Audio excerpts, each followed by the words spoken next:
pessoal, eu estou aqui com a minha amiga Juscelene Vieira, ela é psicóloga há 10 anos e eu estou me sentindo Jô Soares nesse momento.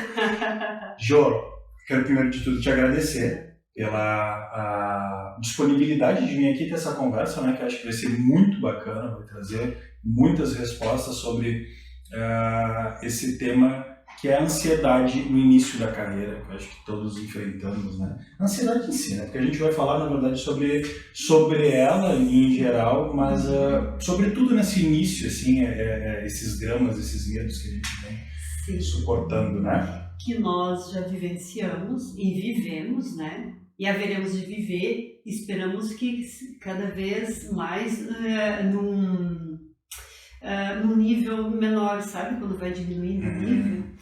Isso é exatamente o que a gente vinha falando agora há pouco, sobre essa questão de que são momentos de ansiedades que a gente vive durante toda a vida da gente, né? Em muitas etapas, né, Jô?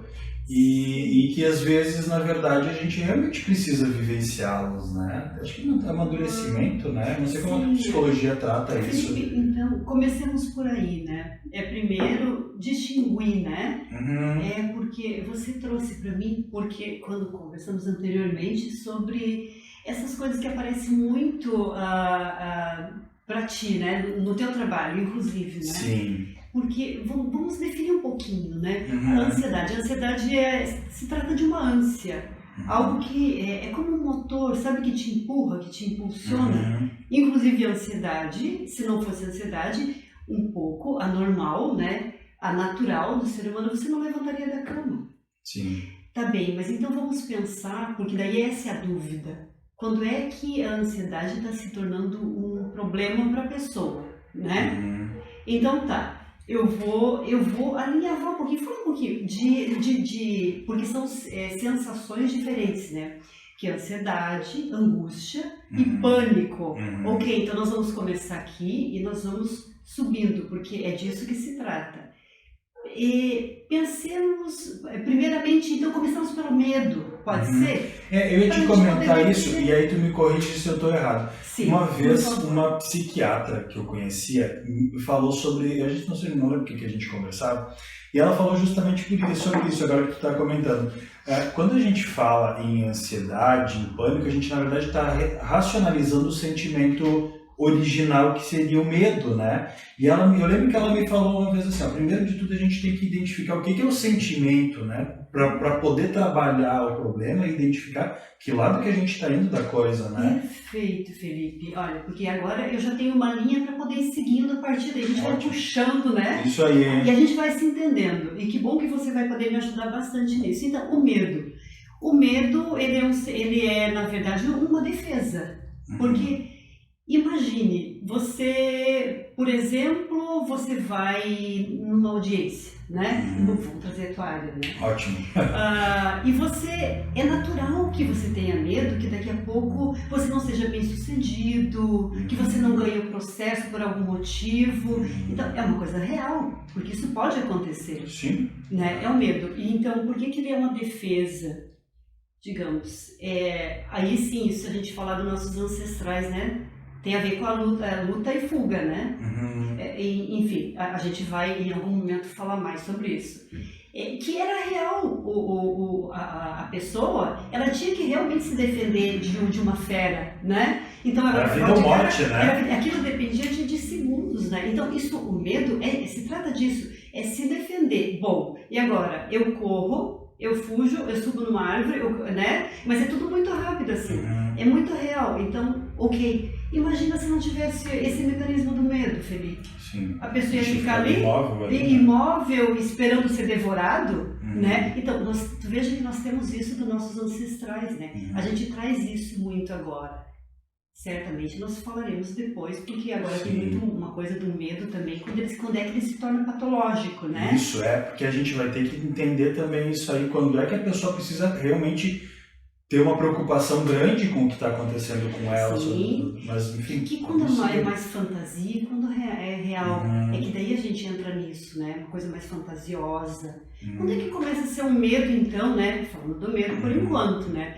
Quando quando que o medo começa, sabe, a passar a linha do normal? É quando, por exemplo, você sabe que pode acontecer assalto, por exemplo, né? Enfim, as pessoas são assaltadas, isso acontece, isso é um fato, é verídico, né?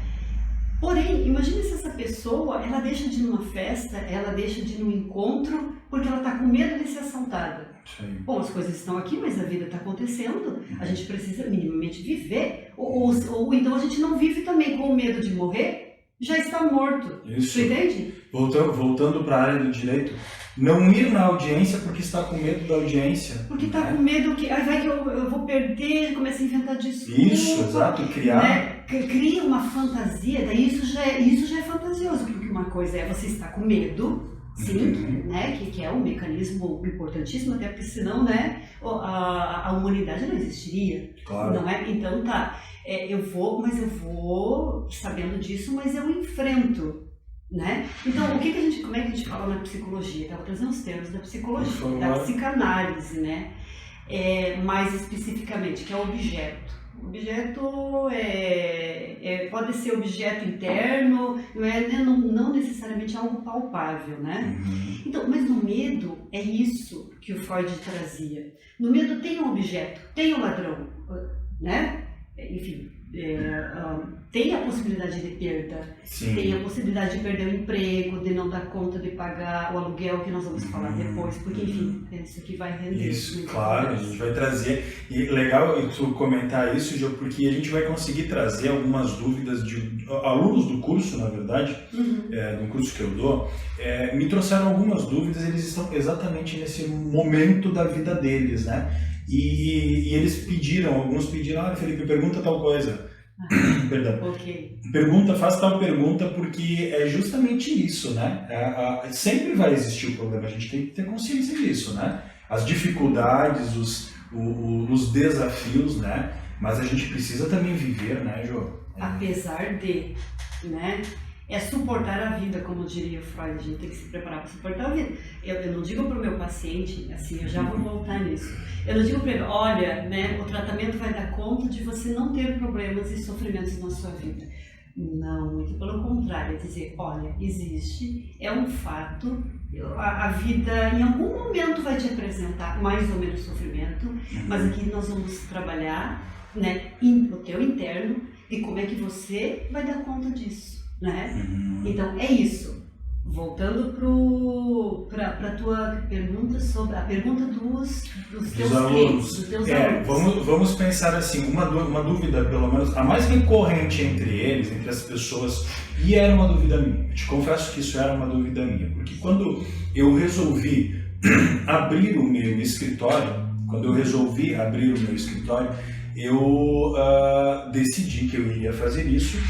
Mas junto com essa decisão vieram todas as preocupações possíveis no sentido de que eu não ia conseguir pagar aluguel, que eu não ia conseguir ter clientes, né? Como é que as pessoas iam me procurar, elas não me conheciam, eu não ia conseguir me sustentar e sustentar minha família. Eu tinha uma filha recém-nascida na época. E também uma dúvida que é de uma aluna e que é bacana isso, porque realmente eu me vi nessa sensação,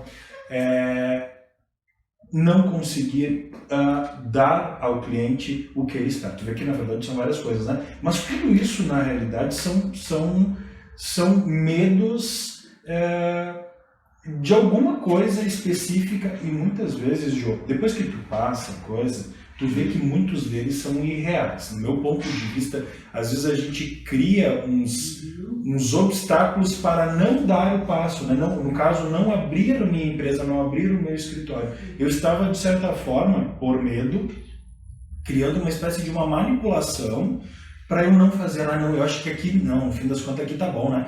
Porque, sabe, tu começa a tentar te convencer que aqui tá melhor do que o risco. Sim, isso, então, olha só como a gente já vai para outro caminho, mas todos eles se cruzam, não te preocupe, que é a autossabotagem que a gente vai poder falar também, mas deixa eu tentar falar um pouquinho de cada coisa, que na verdade é quase tudo a mesma coisa, né? Sim. Imagine, Felipe, uma pessoa que saiu do curso que leva 5, 7 anos. Depende do... É isso. 5 anos, né? 5 anos. Você viu muita teoria, né? Você viu teoria e de algum modo, Felipe, tem tanta expectativa naquilo. Eu volto um pouquinho a, sei lá, 50 anos, 60 anos, talvez mais. Existia um número muito pequeno de profissões. Tu te lembra? Ou, enfim, estavam as coisas mais ou menos traçadas, né? Era a mulher, enfim, daí tinha umas profissões mais direcionadas para o homem, umas mais para a mulher. Continua acontecendo, inclusive. Continua, né? Mas, enfim, as mulheres, ela ia se tornar uma professora, ela era do lar, e não questionava muito isso, sabe? A vida era assim, né? É a vida, tá traçado. Esse é o destino, né? E o homem, o que? Ele era bancário, tinha engenharia, medicina, né? O direito, a advocacia já existia, mas assim, quando a gente vai pensar em cursos superiores, eles eram realmente limitadíssimos. Muito limitado. Eu vou chegar em nós vamos chegando a alguns entendimentos disso que tu para chegar lá, precisamos voltar coisa da psicologia. Revirar a história. Desde o início da... Para chegar no agora, por que ele faz isso hoje, que está relacionado com, né, lá no comecinho. Enfim, voltemos um pouquinho para chegar aqui. Então, era um número limitado de profissões, né? E os filhos, a tendência era mais ou menos seguir o caminho dos pais. Tu sabe que eu dei uma olhada, Felipe, tem mais de 200 profissões. Olha, eu posso estar equivocada, tá? E pode ter ainda, né? Tanto, por isso que eu vou dizer que fica em torno, tá? Sim, isso. Em torno. Imagina você, tá bem, para ir respondendo o que tu tá me dizendo. Imagine você, Felipe, é como se tu pegasse um cardápio, que na verdade hoje não é isso, né? Netflix, fica a hora do filme, tu fica escolhendo, né? O que eu vou querer ver. Enfim, sem falar né? Sem entrar em outras questões, mas não, ficamos nessa questão. Então hoje, além disso, são tantas profissões para você escolher e você sabe que as possibilidades aumentam a angústia, né? Então imagina, tu já vai ficando ansioso antes de escolher. Tem muita gente que eu atendi e que eu atendo que tá nessa, sabe, de entra num curso, depois troca, depois vem pra... e ainda não se encontra, né? Porque é muita possibilidade, isso sim. Então isso dá muita insegurança, porque dava mais segurança de certo ponto, né? Até certo ponto dava mais segurança nos tempos idos, né? Porque era uma coisa mais ou menos bom, tem isso, e não você ia se formar, você ia atuar e você ia viver. Depois ia se aposentar, Exato, uma casa na praia, no máximo um carro, pronto. Trilhado, né? Pronto, era isso. Mas agora, o que você faz? E não somente porque tem muitas possibilidades. Assim como tem muitas possibilidades, tem muita gente também chegando à universidade. Sim. Você percebe isso? Então, é muita pressão, desde sempre é muita cobrança. Os pais já, também, daí, enfim, ainda tem mais coisa, né? Porque aí tá, digamos, aqueles pais, então, se a gente pensar por essa via, que não se é realizado, tá bem? E que colocam muita expectativa no filho, sabe? Né? Transfere desejos, né?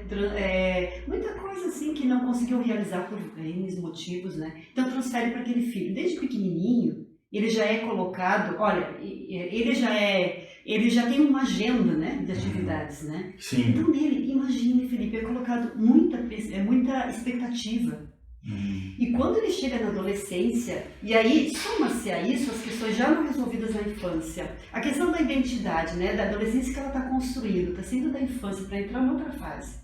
Nós vamos falar das fases também, né? Então ela tem tudo isso e ainda ela tem que escolher uma profissão, porque os pais dela que investiram tanto nela esperam que ela seja alguém.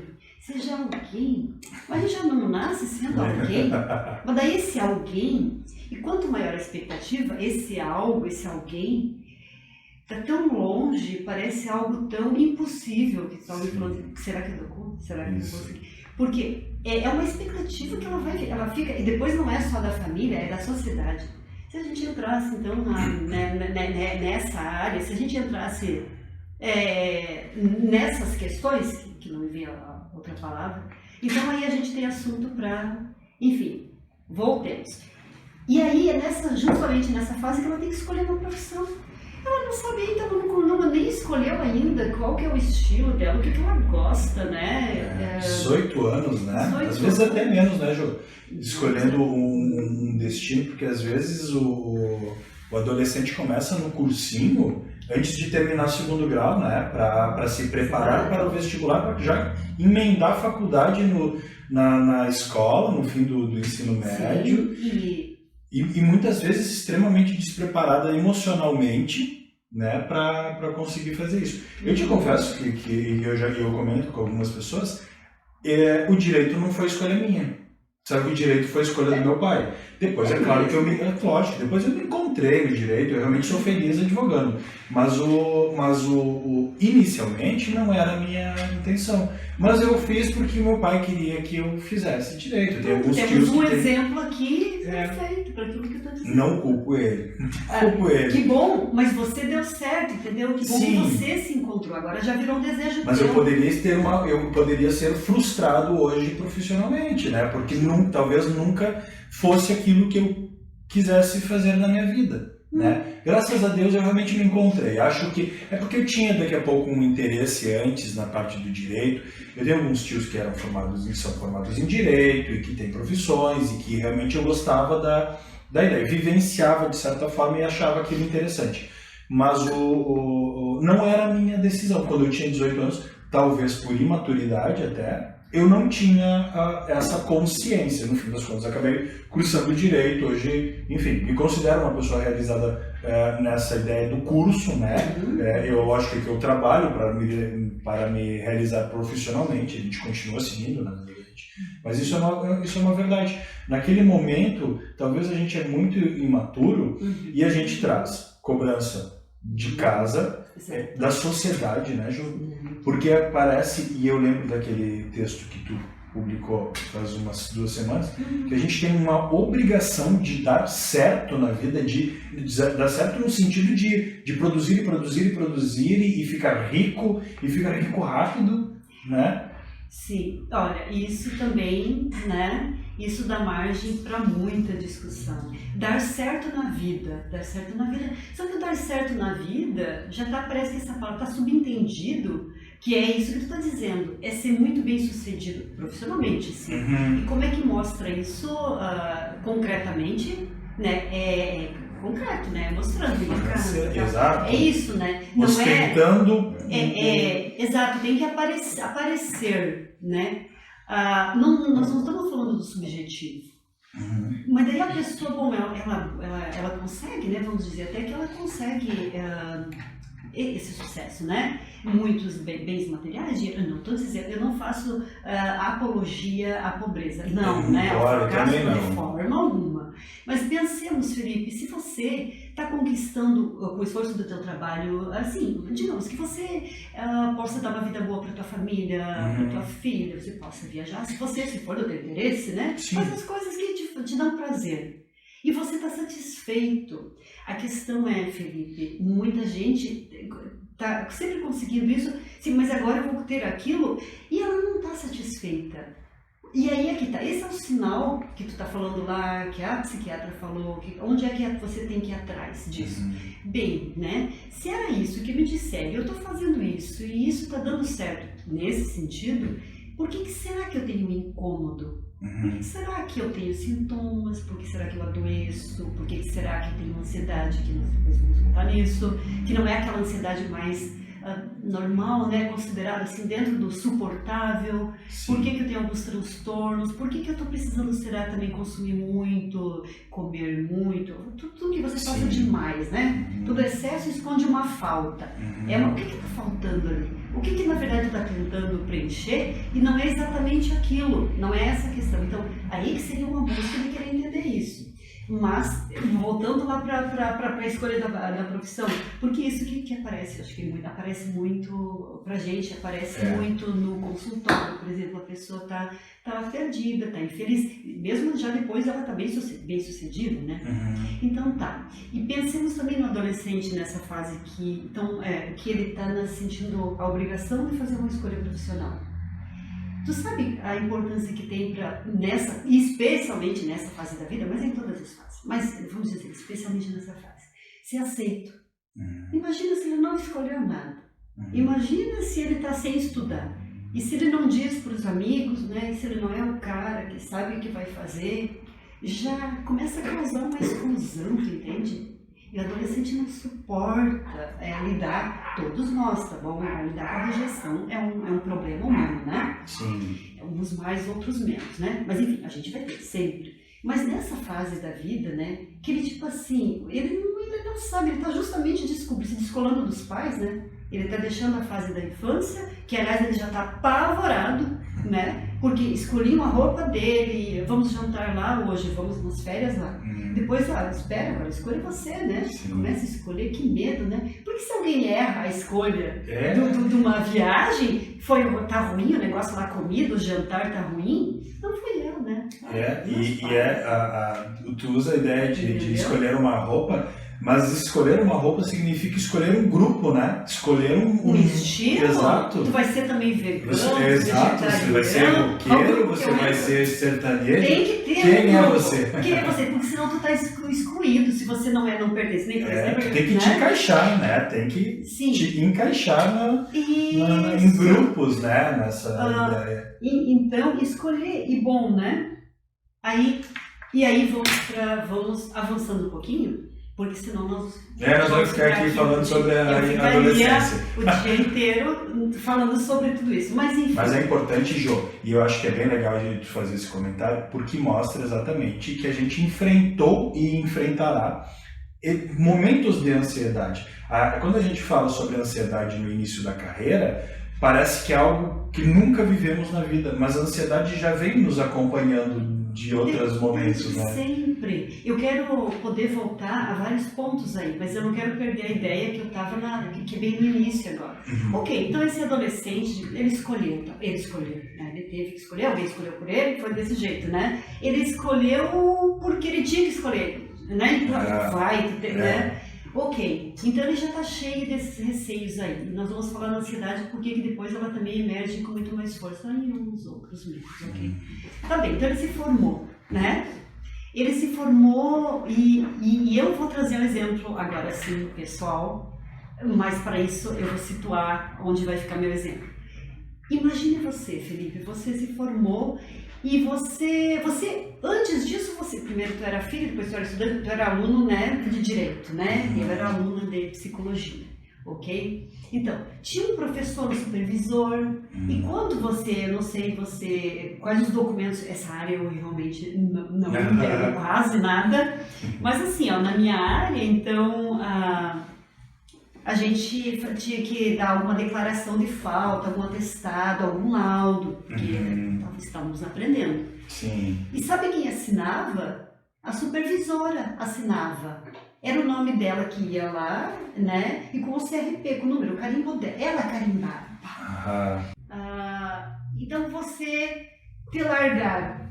Tu pegou o canudo, tão indo, né? Festa, até ali é tudo muito bonito, né? Ok, depois começa a vir a realidade, né? Ela começa a se descortinar na sua frente, né? E aí você precisa assumir. Agora vai entrar onde nós queremos, qual o outro caminho que agora nós vamos ir, né? Ok. A pessoa, imagine você, Felipe, você não tem mais o teu supervisor que assina por ti. Pode ser qualquer profissão agora, eu estou dizendo, né? Tu não tem orientador, tu não tem ninguém assina por ti. É contigo. Esse é um dos piores medos que a gente tem na vida. E assim, agora sim eu trago meu exemplo. Então eu me formei, você sabe, né? A gente se forma, embora você já tenha uma área, que nem a psicologia oferece várias oportunidades de áreas de nicho de trabalho, né? Ok, eu sempre gostei muito da clínica, né? Mas, enfim, a clínica, até você construir, isso leva um tempo, como eu acho que a maioria das profissões, até tu construir. É isso que nós também queremos trazer isso para as pessoas que vão nos assistir, né? Que todo mundo vivencia isso. Porque as pessoas vão poder se identificar em qualquer área, qualquer coisa que tu decida fazer. Tu pode decidir vender alguma coisa na rua, isso é um início, todo início é assim. certo, mas aí eu comecei a trabalhar, surgiu a possibilidade, e eu gostava, da dependência química. Eu gostava muito, sabe? Gosto ainda, assim, porque continua fazendo parte, apenas não estou restrita a essa área. Sim. Ok. Então, eu me lembro muito bem, isso que faz uns 9 anos atrás ou mais, quando eu fui trabalhar, como surgiu a oportunidade de trabalhar numa clínica. Então, a gente teria que, como psicólogo, uma das funções seria fornecer laudo, né, para os pacientes. Para mim era um paciente. A primeira vez, Felipe, que eu fiz, o primeiro laudo que eu fiz, e na hora de assinar o laudo e carimbar, eu tremia. Por quê? Não era o supervisor, era eu dizendo, porque assinar o quê? As pessoas dizem, né, até de uma forma simbólica, né? Eu assino embaixo. Né? Assim, eu estou dando minha palavra. Estou atestando que isso é real. Eu estou atestando, sou eu que estou atestando. Olha a responsabilidade disso, você está atestando. Então começa por aí o medo é contigo agora, né? Isso aí. Te lançam assim, e isso certamente você vivencia, experiencia você tem muitos exemplos, né?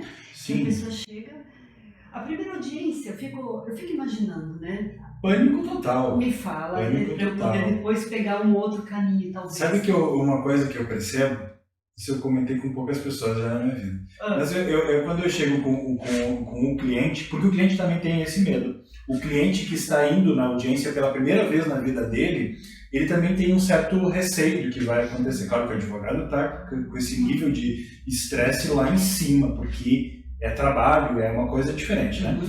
Mas a gente percebe que chega, Jô, dá para notar aqui, ó, o coração da pessoa batendo, sabe? E aí eu tento tranquilizar a pessoa, né, nesse momento, porque eu percebo que ela está completamente nervosa. Mas o advogado, no início, na primeira audiência,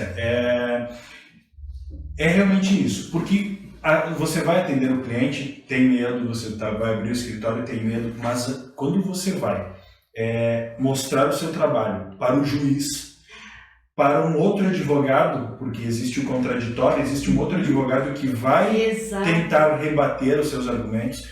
Então, nesse momento, você está em pânico, completamente em pânico. Por isso que eu fiz a brincadeira a brincadeira não, mas o comentário do fugir. Às vezes o advogado, então, eu não vou nem ir aparecer nessa audiência. Eu conheço advogados que não fazem audiência, sabe? Eu conheço advogados que não vão em audiência. Não posso dizer se o motivo é esse, mas talvez, inclusive, seja um desconforto com relação a isso. Sim, Felipe, então, eu atendi, que bom, eu atendo pessoas de muitas áreas, né? Assim, e de idades das mais variadas também. Então, eu já tive a oportunidade, assim, de poder te dar essa resposta. Então, sim, tem advogado que não participa e que contrata uma pessoa, né? Porque tem pessoas, pelo que eu sei, me corrija, por favor, que fazem basicamente essa parte, né? De correspondente. Esse o nome? Correspondente. Tem advogado. Isso a gente vê muito acontecer para grandes empresas, né, que não vão contratar, não vão mandar um advogado do jurídico interno delas, por exemplo, que a sede fica no Rio de Janeiro, para uma audiência aqui em Porto Alegre, por exemplo, né? Então se contrata o correspondente. Mas existem advogados que têm causas próprias, causas de clientes próprios, né? E que contratam um correspondente para fazer audiência, que preferem fazer dessa forma. Sim, né? então, olha, é o que eu estou dizendo. Então a pessoa, então, vamos dizer, aí ela recuou, ela não deu conta nesse sentido, né?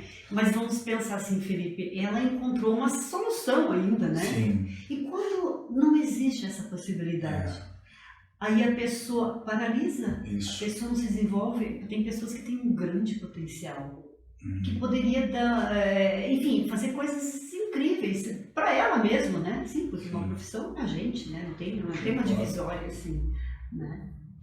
Jô, deixa eu só fazer um comentário, até para complementar isso que tu vinha falando, um pensamento, o que eu imagino disso. O advogado que ele deixa de ir para uma audiência ou deixa de fazer audiências por medo, porque pode ser, eu não posso generalizar, vão existir com certeza advogados que vão preferir ficar no escritório trabalhando e ter alguém que faça as audiências, porque ele pode entender que ele vende melhor o serviço no escritório, né? E aí ele estaria perdendo tempo fazendo audiências e tal. Mas quando a gente pensa que ele deixa de fazer por medo, ele deixa de enfrentar o medo, digamos assim, esse momento, ele está deixando de crescer, né? Porque se ele não enfrenta, ele não consegue vencer aquele momento, né? Eu tive muitas audiências assim. Teve uma época, Jô, quando no início da minha carreira, a primeira audiência é pânico total. Sabe que eu até nem me lembro, estava tentando me lembrar qual foi a minha primeira audiência. Sim. Deve ter sido tão horrível que eu devo me... Deletei para não me lembrar dela. Sim. Mas eu tenho a lembrança de que quando eu ia fazer uma audiência numa outra comarca, com um juiz que eu não conhecia, eu já ia... Mas isso eu entendo como saudável, eu até indico. Eu ia antes e participava de 2 audiências, pelo menos antes, para ver qual era a sistemática do juiz. Porque tem juiz que é mais agressivo, tem juiz que é mais pacificador. Sim. Então eu já entendi e já sabia como é que eu poderia me posicionar naquele momento ali. Uma coisa que eu indico porque eu acho saudável. Mas eu criei isso porque eu tinha medo realmente de ir naquele local, porque eu não conhecia o juiz, né? E se ele me questionar sobre a súmula não sei o que, eu não vou saber que súmula é essa. Eu vou passar por burro, né? E hoje eu consigo compreender que isso é uma besteira, porque não há como um advogado querer conhecer todas as leis, por mais nichado que seja, né? Eu vou trabalhar só naquela área específica. Mesmo assim, eu não vou ter conhecimento de tudo, de todas as leis, todas as súmulas de tribunais, de todas as jurisprudências. Eu preciso estar, obviamente, o mais situado ao caso possível, né? Eu preciso estudar, eu preciso me cercar de defesas, mas eu não vou conseguir ter tudo em mente. Pode ser que alguém um dia me diga: olha, Felipe, e essa situação? Olha, desconheço. Vou me dar um tempo Isso. que eu vou me preparar. Aí entram agora várias coisinhas que eu gostaria de comentar. Eu acho que é interessante. Você está me dizendo sobre não saber tudo. Tu sabe, tem uma frase do Freud, que talvez eu não diga ela tão assim na íntegra, mas a ideia é que nós poderíamos ser melhores se não quiséssemos ser tão bons. Algo nesse sentido. Porque olha bem, Felipe, não existe a menor chance de um profissional, por mais dedicado que ele seja na sua área, não existe a possibilidade dele saber tudo. Até porque, Felipe, especialmente na tua área, né? As leis mudam muito, né? Mudam, exato. Então, como é que você vai dar conta, dentro da conta que estávamos falando antes, como é que você vai dar conta de tudo? E esse é o maior problema da gente, né? É ter uma ideia, nós temos uma ideia de perfeição, uma coisa, como eu te disse, tão assim, que quando tu vai tentando pegar, ela vai se distanciando. É algo que, se a gente pudesse ir fazendo aos pouquinhos, entendesse que a vida é isso, né? Porque veja, a criança nasce, né, Felipe? Ela vai engateando, ela cai, levanta, até que vai caindo menos, até que não cai mais. Nesse sentido, cair a gente vai cair sempre, né? Mas né, não é essa a ideia? Essa a ideia. E se a gente aceitasse isso, que é a ideia da psicologia, da psicoterapia? É a pessoa ir aceitando que ela tem uma questão, que ela tem uma dependência, que ela tem um medo, que ela tem... tu entende? Porque uma vez que tu aceita, né? Tá bom. Porque aí algumas pessoas dizem, bom, mas se eu aceito, significa que então tá tudo bem, eu quero mudar. Não, é o contrário. Quando tu aceita que você tem, você já tá meio caminho andado, como a gente diz. Porque se não aceita, a coisa continua. Trabalhar, né? Porque senão você está escondendo. Se você está escondendo... você fala do medo. Eu tenho uma frase para isso. Você diz, então se você te encolhe, você cada vez... Sim, é isso do medo, né? O medo é assim, ó. Se você dá um passo para frente, ele dá um passo para trás. Né? Não é assim? Se tu dá um passo para trás, ele vai dar um passo para frente. ele vai te encurralando. Então a ideia é, eu uso essa técnica desde sempre, né? Eu uso essa técnica, se aconteceram muitas situações de estar com muito medo, tá quase em pânico. Mas o que eu consegui fazer, e eu entendo que depende muito da personalidade, da criação, do quanto foi protegido, que eu não fui tão protegida assim, desde pequena eu já tive uma vida, né? Ai, te vira.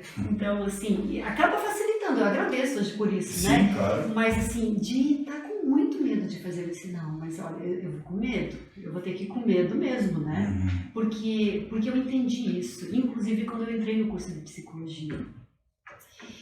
Eu tinha muitas dificuldades, sim, Felipe, em falar com as pessoas, em falar em público, enfim, né? E até de ficar, né, com o paciente, quando surge tudo isso para todo mundo vai surgir. O que eu vou dizer, o que eu vou fazer, eu não estou entendendo nada. O que essa pessoa tem, como eu posso ajudar, não vou poder ajudar? Isso é tão normal, né?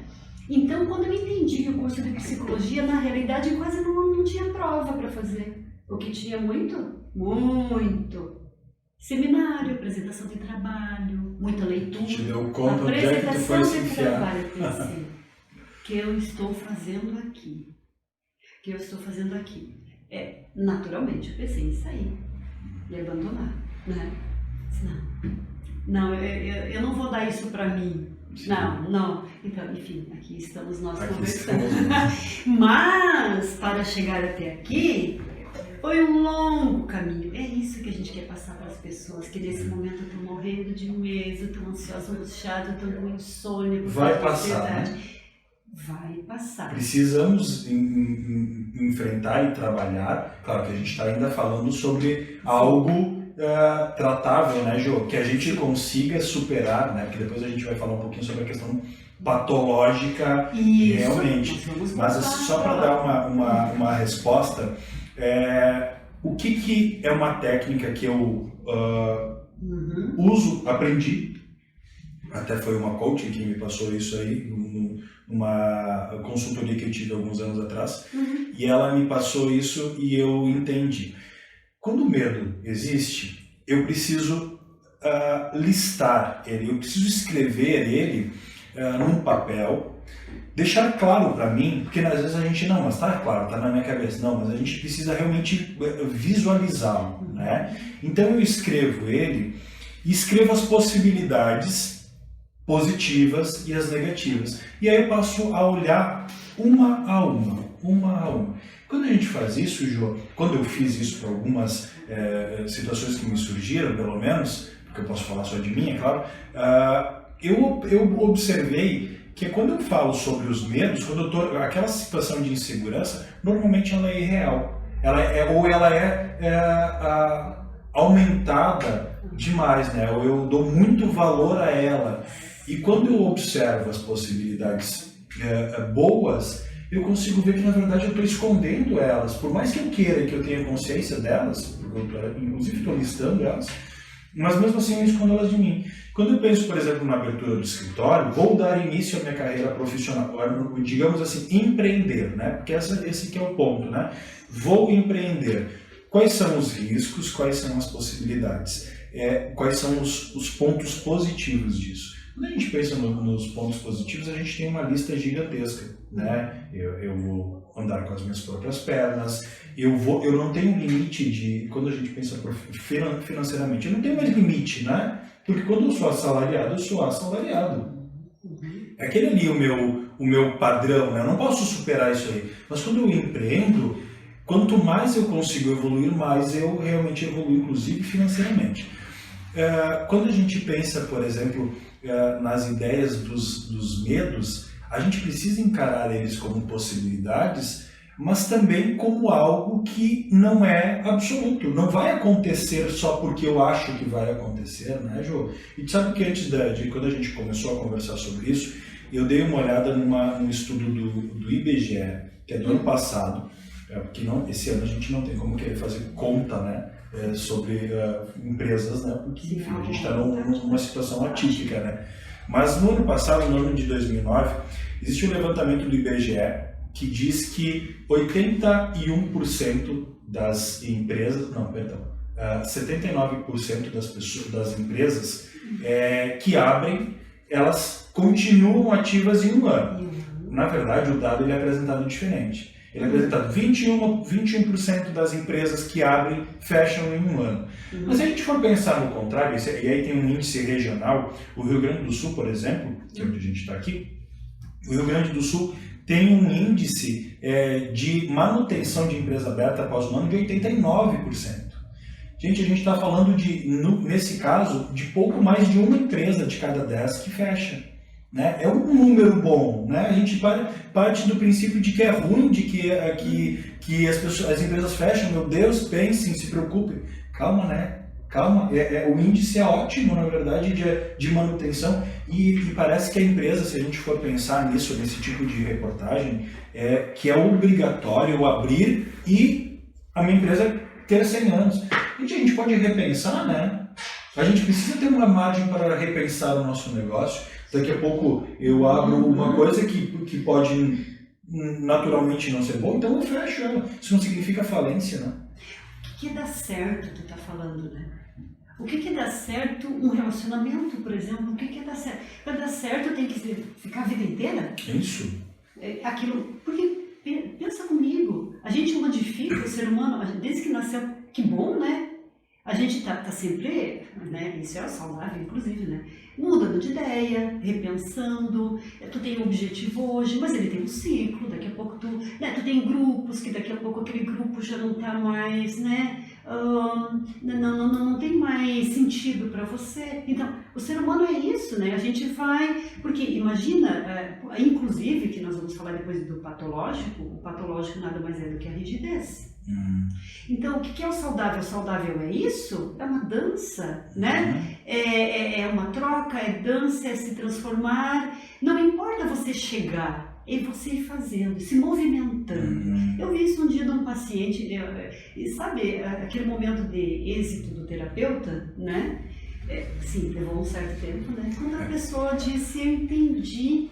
Porque era isso, né? As preocupações, como é que vai ser o futuro, o que eu vou fazer, como é que vai ser, não vou dar conta. Isso tudo.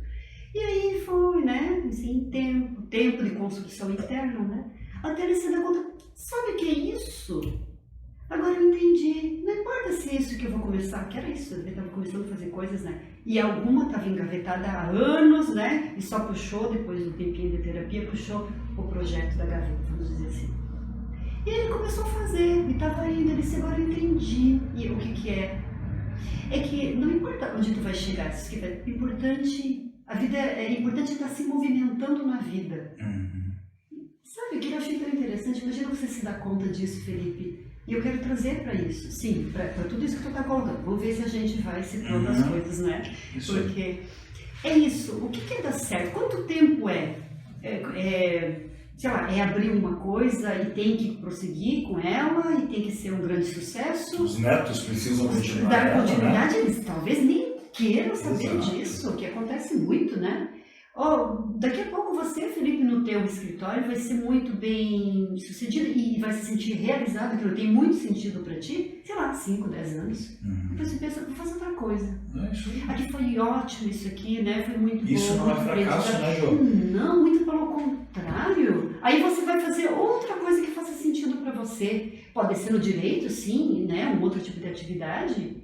Ou quem sabe, sei lá, outra profissão, não sei. Né? Mas essa ideia que a gente tem das coisas como se fosse assim, encaixotada, sabe? É isso. Então bota agora uma etiqueta, isso aqui é isso aqui é isso, e para ser assim tem que ser desse jeito. Senão não deu certo, senão, como que tu disse, senão foi a falência. Olha, tem empresa que agora, né, nesse período fechou, que eram empresas de... me ajuda aí, porque tem várias, 30 anos, 50 anos. Tem empresas que estão, inclusive, naquela movimentação de fecha e de falência até. Algumas realmente estão, né? Sim. Mas é lógico que a gente fala hoje de uma situação atípica, né? Sim. Mas é natural de qualquer forma. Se a gente for pensar nos outros anos, quando a gente não tem esse tipo de... Não temos crise. Quando a gente não tem crise, empresas abrem, empresas fecham.